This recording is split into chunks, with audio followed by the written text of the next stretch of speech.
The Grudge 2020 is now in theaters. This is the second remake of the original film.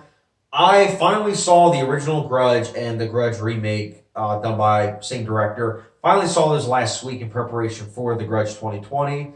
And for those who don't know, this is like a sequel to the 2004 remake. Now, I'm not gonna lie, this movie I was kind of excited for. I know it's coming out in January, and January is a notoriously bad month for movies, but I was still excited. There was just something about the trailer where I was like, this could go either way. This could either be a very fun time or this could be a really bad time. And the director, I haven't seen any of his work, but he's a critically acclaimed director. So I was kind of excited, honestly. And then the review embargo dropped, and I was like, oh man. But I will say this, the first 15, 20 minutes, I was actually on board 100%. I found it to be very enjoyable. And then this came in. What I'm doing right now?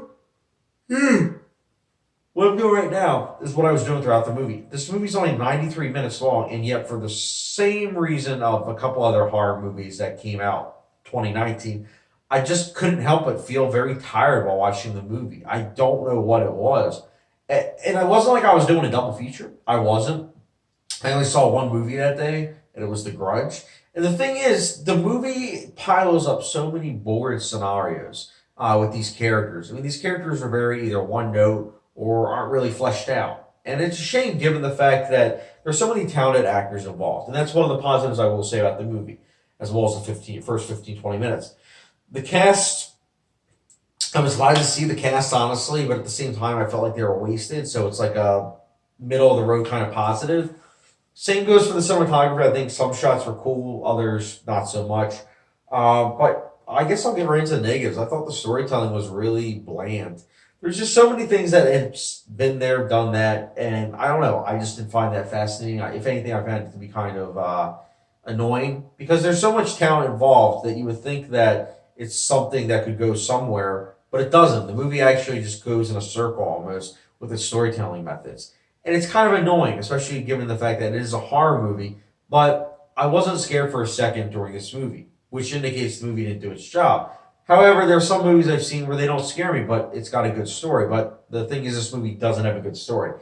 It has a story that's very, not interesting when you actually break it down and start watching it. The premise itself, not bad, but when the execution of it's like this, it's pretty bad. It feels almost like the studio was meddling with this movie. Like, I feel like maybe sometime this will come out that the studio was meddling with this movie because it did feel like the studio was trying to do like a lot, especially with how they ended it. Biggest cop out ever, if you ask me. Not ever, but it's still a really big cop out.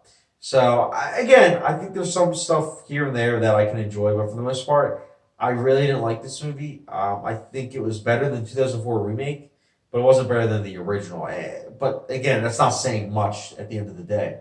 So again, The Grudge, some of it's enjoyable, most of it's not. And that's why I personally will be giving it a 1.5 and 5 star rating, which, if there's like a hot sauce rating, doesn't get one because you didn't reach 3 stars out of 5 yet. So those are my thoughts, guys, on The Grudge. Keeping it simple, I am so beat. This movie really made me tired. Let me tell you, it's just so dumb. Anyway, what to do? Maybe I'll watch Cats again. At least that was entertaining. Just kidding. Definitely just kidding. So, guys, The Grudge. What a way to start 2020. Let me know your thoughts in the comment section below with how you like The Grudge. And where does it rank for you with the 2004 and 2002 renditions? Let me know in the comment section down below. And as always, don't forget the subscription, notification bell, and I'll catch you guys later.